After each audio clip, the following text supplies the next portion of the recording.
Alger chaîne 3, le journal.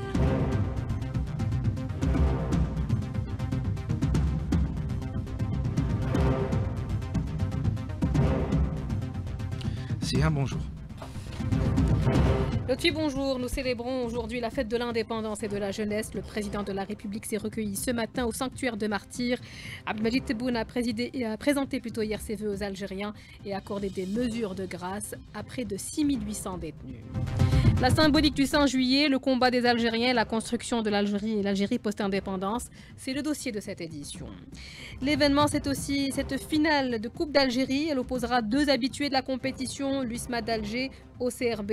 C'est à 17h au stade Nelson Mandela. On évoquera également le 50e anniversaire du télécrochet Al-Hanwa Shabab, l'émission qui a révélé de grands noms de la chanson algérienne.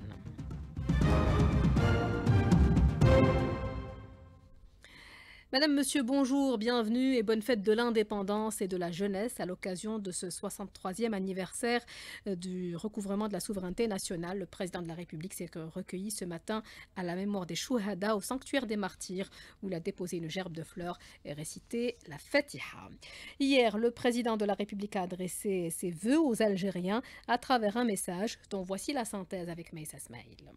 L'Algérie d'aujourd'hui s'engage dans une approche renouvelée face aux différents enjeux, animée par l'ambition de relever les défis avec une confiance totale en ses capacités et en ses ressources nationales. Une phrase dont le fondement repose sur une approche renouvelée face aux différents enjeux, animée par l'ambition de relever les défis avec une confiance totale en nos capacités et en nos ressources nationales, nourrie par les espoirs sincères du citoyen, écrit le président de la République, Abdelmajid Tebboune, dans un message adressé à l'occasion de la célébration du 63e anniversaire de la fête de l'indépendance. L'Algérie a franchi des étapes successives sur cette voie, celle de l'Algérie victorieuse, fidèle à ses principes et consolidant ses fondements en œuvrant à l'ancrage d'une véritable citoyenneté. Grâce au sacrifice de ses filles et de ses fils, elle a su triompher, écrit dans son message le président de la République. Il a souligné que l'anniversaire de l'indépendance et du recouvrement de la souveraineté nationale, en plus d'éveiller en nous le souvenir des immenses sacrifices consentis par notre peuple pour sa libération, nous engage à méditer sur les mutations que connaît le monde aujourd'hui. Il nous rappelle combien la cohésion, la solidarité et la vigilance patriotique demeurent le rempart le plus sûr pour prémunir les nations contre les bouleversements et les convoitises. Dans cette voie pertinente, le peuple algérien a toujours veillé à préserver son unité et à resserrer ses rangs, demeurant à travers ses différentes haltes historiques un exemple pour les peuples en matière de fidélité à la patrie, a indiqué le président de la République. En célébrant cet anniversaire précieux et illustre dans l'histoire de notre pays, coïncidant avec la fête de la jeunesse, le chef de l'État s'adresse aux sœurs moudjahidettes et aux frères moudjahidines, ainsi qu'à toutes les filles et fils de l'Algérie en leur exprimant ses meilleurs vœux. Le chef de l'État a également salué l'Armée populaire nationale, l'ANP, digne héritière de l'Armée de libération nationale, l'ALN, ainsi que l'ensemble des corps de sécurité et des corps constitués qui veillent à la préservation de la sécurité de la patrie et du citoyen. Il a appelé les enfants de notre chère patrie à redoubler d'efforts, de dévouement et de vigilance face aux enjeux conformément à l'esprit des nobles principes qui ont guidé nos glorieux martyrs. Le chef de l'État a signé hier deux décrets portant grâce présidentielle. Ils concernent 6500 détenus et 297 autres ayant suivi une formation ou obtenu un diplôme durant leur détention. La grâce ne concerne pas les personnes condamnées définitivement pour des faits graves. Kalima Hasnaoui. Ne bénéficient pas de la grâce présidentielle les personnes condamnées définitivement pour crimes de terrorisme et de massacre, meurtre, homicide volontaire et coups et blessures volontaires ayant entraîné la mort sans intention de la donner, ayant entraîné une infirmité permanente, agression contre les ascendants ou les mineurs, attentat à la pudeur, viol, enlèvement, traite des êtres humains ou trafic d'organes. Sont également exclues les personnes condamnées pour incendie volontaire de biens, agression contre les agents ou institutions de l'État ou personnel de la santé, les personnes condamnées pour actes de sabotage ou destruction volontaire des biens de l'État, atteinte au système de traitement automatisé de données visant la défense nationale ou des organismes publics, diffusion ou promotion de fausses informations portant atteinte à l'ordre ou à la sécurité, discrimination et discours de haine, corruption, blanchiment d'argent, fraude fiscale, infraction au change, mouvement illicite de capitaux, falsification de monnaie et crimes de contrebande. La grâce exclut également également les atteintes et complots contre l'autorité de l'État et l'intégrité du territoire national, la trahison et l'espionnage, les infractions liées au trafic de stupéfiants, les crimes commis par les bandes de quartier, les attroupements et leur incitation, ainsi que certaines infractions graves prévues dans la loi sur l'organisation des établissements pénitentiaires. Le président de l'Assemblée populaire nationale, Brahim Bourali, affirme pour sa part que la fête de l'indépendance de l'Algérie est une source de fierté pour un peuple digne qui a réussi à se libérer et à éclairer la voie aux hommes libres à travers le monde. Une voie où la bravoure et la lutte finissent par vaincre le colonialisme dans toute sa tyrannie. La symbolique du 5 juillet est aujourd'hui intacte. Elle a même été transmise aux plus jeunes. Voici des témoignages d'Algériens recueillis ce matin dans les rues de la capitale. Nous sommes des filles chéries et je voudrais vous dire gloire à nos martyrs, vive l'Algérie, que Dieu la protège. Alhamdulillah, c'est pour ça que l'Algérie a réussi son indépendance. La jeunesse qui se rend digne. En travaillant, il faut développer le pays. Il faut regarder devant vous.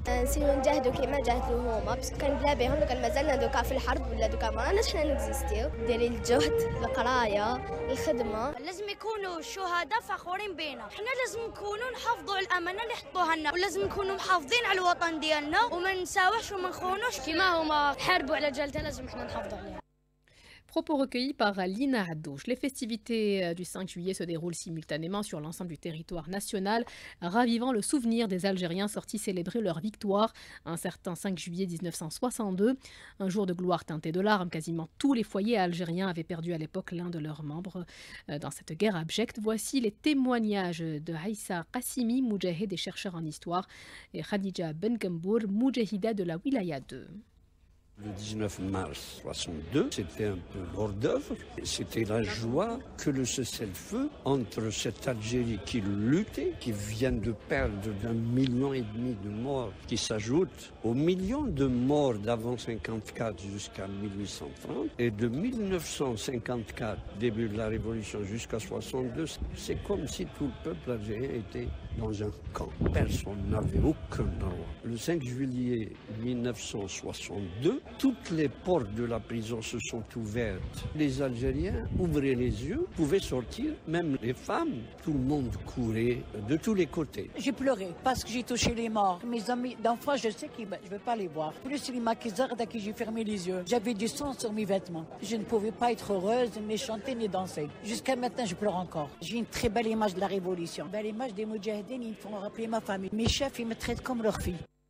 Témoignage recueilli cette fois-ci par Maïssa Smaïl. Affirmer dès l'indépendance et réaffirmer à chaque étape de son évolution constitutionnelle le caractère social de l'État est une constante qui vise à corriger les injustices sociales. Sophia Boukercha. L'Algérie continue de maintenir les protections sociales. Depuis 2019, elle renforce cette dimension à travers plusieurs mesures concrètes. Chérif Raïs, professeur de droit public à l'université de Tizi Ouzou. Même avec le vent du libéralisme qui a soufflé sur les démocraties socialistes de l'Europe de l'Est, même avec l'économie de marché, l'Algérie n'a pas adopté le libéralisme absolu. C'est un libéralisme social. Maintenant, revenons aux dernières années, notamment depuis 2019 à ce jour, l'État social a été affirmé à plus d'un titre à travers 3 éléments. C'est la revalorisation des salaires. Deuxièmement, le maintien des transferts sociaux. Troisième point, le soutien aux prix produits de base. L'Algérie a connu des réformes sociales marquées par des décisions importantes qui traduisent cette volonté politique d'investir dans le bien-être des citoyens. Mohamed Achir, analyste économique. En termes de transferts sociaux, on est à presque 45 milliards de dollars. Et ces transferts contribuent à l'amélioration du pouvoir d'achat, mais aussi à l'amélioration de la qualité du service public. Quant au salaire, il y a eu une augmentation de 47%, de mesures de baisse de l'énergie. Ces efforts s'inscrivent dans une dynamique plus large portée par l'État, notamment en direction des travailleurs de la fonction publique. Amar Takjout, secrétaire général de l'UGTA. Ces décisions vont dans le sens de l'amélioration du pouvoir d'achat, du renforcement de la consolidation sociale. Depuis l'indépendance, l'Algérie a toujours affirmé son caractère d'État social, une politique qui continue de se renforcer au fil des années à travers des réformes et des acquis qui traduisent cette volonté d'investir dans le bien-être du citoyen. À l'époque, le FLN, le Front de Libération Nationale, avait saisi l'importance d'informer l'opinion mondiale du drame qui se déroulait en Algérie. Il a donc déployé sa diplomatie pour donner de la visibilité au combat armé que menaient les Algériens. Lies Terghini.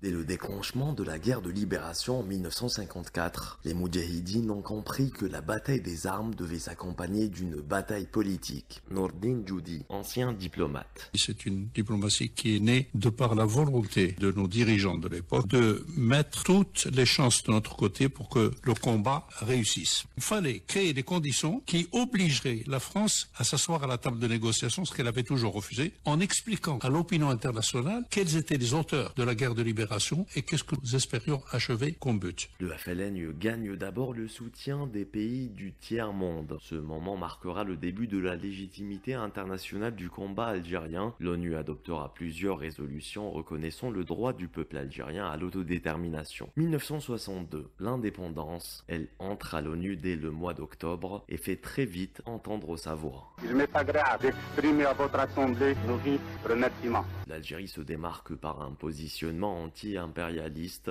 anti-apartheid et farouchement panafricain. On parle de la Mecque des révolutionnaires. La diplomatie algérienne aura joué un rôle important au niveau des médiations internationales. Après avoir joué un rôle clé dans la libération des otages américains à Téhéran, Alger s'illustre en tentant d'éteindre les flammes de la guerre du Golfe. C'est quand même un groupe algérien qui a négocié l'arrêt de la guerre entre l'Irak et l'Iran. C'est des gens qui travaillent sur le très long terme. Ces dernières années, la diplomatie algérienne s'est redéployée. L'Algérie est membre non permanent du Conseil de sécurité des Nations Unies depuis le 1er avril 2024. Une occasion pour défendre les causes justes. À leur tête, la cause palestinienne. Et on constate aujourd'hui des similitudes entre le combat des Algériens et celui qu'ont mené les Algériens et celui que mènent actuellement les Palestiniens contre l'armée coloniale. Karima Hasnaoui. Le dénominateur commun entre le colonialisme français subi par le peuple algérien pendant plus de 130 ans et l'occupation israélienne en cours de la Palestine réside dans une politique d'épuration ethnique brutale. Camps de concentration, massacres, répression brutale et exode forcé, les peuples algériens et palestiniens partagent une histoire commune, celle d'une colonisation criminelle et une lutte pour l'indépendance. Les massacres de Sétif, Guelma et Kharrata, synonymes d'une répression coloniale française violente et systématique, trouvent une similitude dans les massacres de Sabra et Shatila, de Deir Yassin et le génocide en cours à Gaza, dont le bilan provisoire frôle aujourd'hui les 55 000 martyrs. Tuer n'étant pas suffisant pour le colonisateur assoiffé de sang et de pouvoir, il applique une autre réalité politique, celle de l'exode forcé. Dans une Palestine occupée, en 1948, la Nakba, où près de 800 000 Palestiniens ont été expulsés de leurs terres, sur fond de massacres et de destruction de centaines de villages palestiniens. Et depuis octobre 2023, nous assistons à une nouvelle vague de déplacements forcés de millions de Palestiniens dans la bande de Gaza et en Cisjordanie occupée. Un exode forcé ayant laissé place à la désolation dans des camps de concentration installés par le colonisateur. Dans une Algérie occupée entre 1954 et 1962, ces villages entourés de barbelés, vers où plus de 2 millions de civils algériens privés de leurs terres étaient entassés par l'occupant français dans des conditions inhumaines marquées par la faim, les maladies et une mortalité élevée.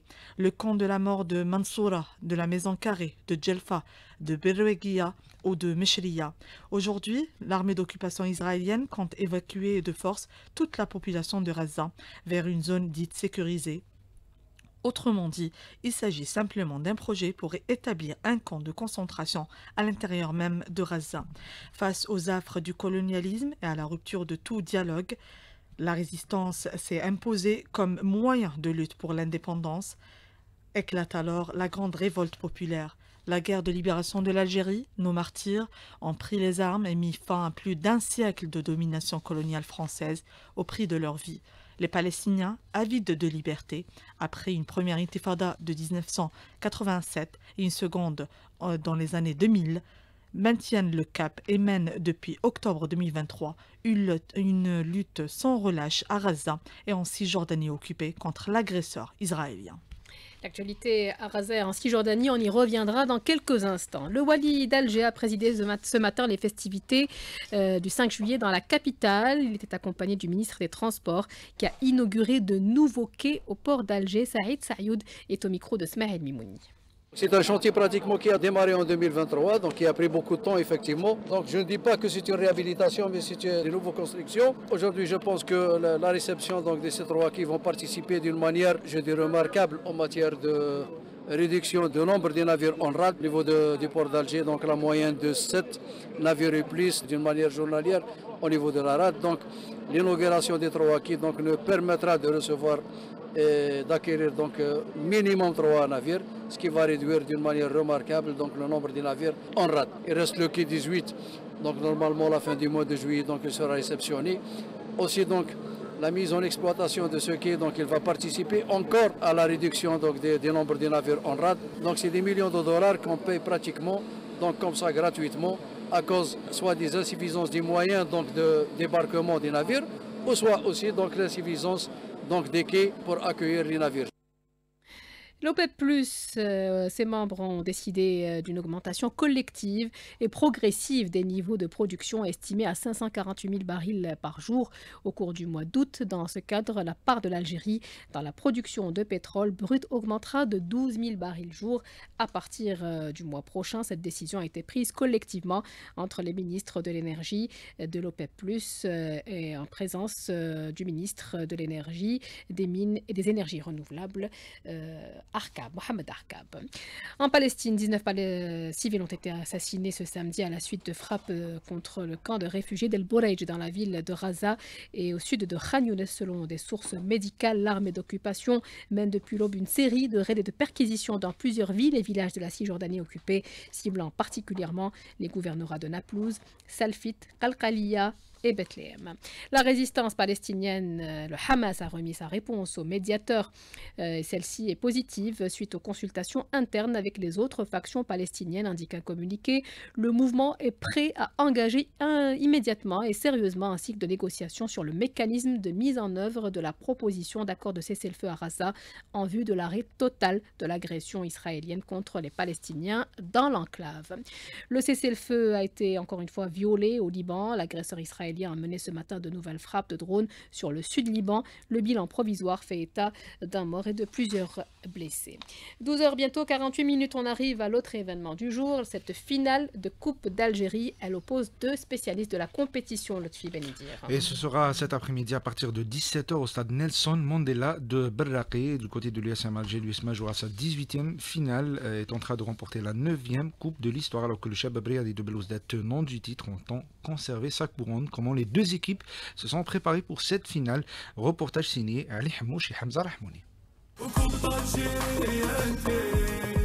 Mercredi passé, direction l'Eshra, l'école supérieure de l'hôtellerie et de la restauration d'Alger de Ain Benian, pour aller à la rencontre des joueurs et du staff technique de l'USM Alger. C'est l'entraîneur adjoint de l'USM Alger, Mohamed Lasset, qui s'est prêté à nos questions, à commencer par l'importance de ce mini-stage avant la finale. Un stage toujours, il est fait pour notre préparation. Il y a le psychologique, il y a le physique, il y a le technique, il y a surtout la préparation spécifique au match. Juste à leur sortie du restaurant, c'est le capitaine des Rouges et Noirs, Sadir Douani, qui a bien voulu répondre à nos questions.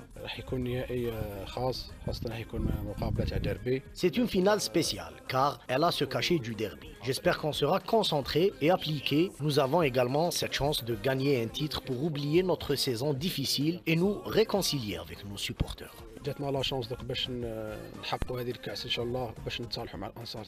Ce samedi, les U-Smiths auront donc à cœur de décrocher une 9e Coupe d'Algérie, ce qui les placerait en tête du classement des clubs victorieux en Coupe aux côtés des Belouizdad. Le Chabab Riadi de Belouizdad disputera le match de la saison dans le but de remporter un trophée cette saison et ne pas sortir les mains vides au vu des moyens mis à la disposition de l'équipe. Pour les joueurs, cette finale se jouera sur le terrain. Rizki Hamaloun se montre méfiant. Il parle de ce statut de favori. Sur une finale, on ne peut pas parler de favori parce que c'est un trophée qui se joue sur 90 minutes. Il faut qu'on soit concentré le jour J et Inch'Allah on va la remporter. Plusieurs joueurs disputeront leur première finale, à l'instar de Mahyouz, Zarba, Hamaroun, Shaabi ou les jeunes comme Boukak Chaoui, Bakkour et Ben Hamed. Pour cette 14e finale de l'histoire, le Shabab Riadid Belouizdad est face à une occasion d'asseoir sa suprématie sur le plan national en matière de titres et surtout effacer une déception, à savoir l'échec de qualification pour la prochaine édition de la Ligue des Champions après avoir marqué sa présence dans cette prestigieuse compétition durant les 5 années consécutives. Alors, reportage signé Ali Hamouch et Hamza Rahmouni, je rappelle, ce sera à partir de 17h au stade Nelson Mandela de Berraqi et vous aurez l'occasion en tous les cas de suivre cette finale en détail à partir de 16h dans Sport sur la 3. Le célèbre télécrochet El Hanwa Shabab a fêté hier ses 50 ans d'existence, l'émission qui a permis de révéler de grands noms de la chanson algérienne à l'image de Nadjes, Cheb Mami ou plus récemment encore Célia Ould Mohand. La soirée anniversaire s'est déroulée à l'Opéra d'Alger, a été retransmise en direct à la télévision nationale. Salim Brahimi.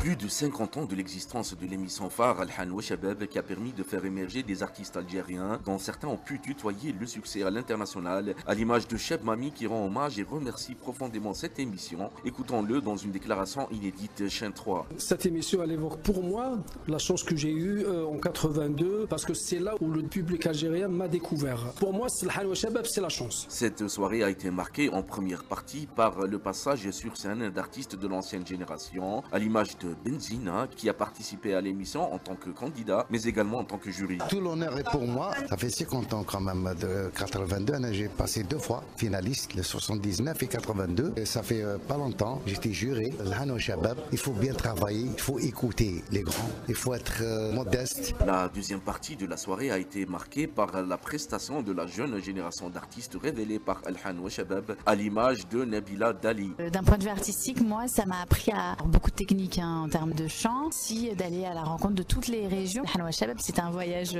tous les jours avec les candidats. Donc voilà. Al Hanwa Shabab est une référence dans son genre pour faire émerger les artistes algériens. Ceux qui sont passés sur scène ont pu découvrir avec émotion et nostalgie leur passage dans cette émission iconique depuis plus de 40 ans à travers des vidéos archives. De l'Opéra d'Alger, Salim Brahimi, Alger Chaîne 3. Le Haut Commissariat à la Mazirité annonce l'ouverture des candidatures pour la 6e édition du prix du président de la République, la littérature et de la langue amazigh. Et ce à compter d'aujourd'hui jusqu'au 1er novembre 2025. Vous pouvez candidater sur le site www.araz.hca.amazirité.dz. Cette session comprend 4 principaux axes: la littérature en langue amazigh et les textes traduits vers celle-ci, la linguistique, les sciences, les technologies, la numérisation, ainsi que la recherche sur le patrimoine. La participation est ouverte à toute tranche d'âge, à titre individuel ou collectif, et à toute personne de nationalité algérienne résidant en Algérie ou à l'étranger. C'était la dernière information de ce journal. Merci à vous de l'avoir suivi. Merci à l'équipe qui nous a accompagnés. Après l'appel à la prière, vous retrouverez Amine Mounir pour la météo, suivi d'une émission spéciale 5 juillet présentée par Walid Selman. Très bonne suite des programmes sur la chaîne 3.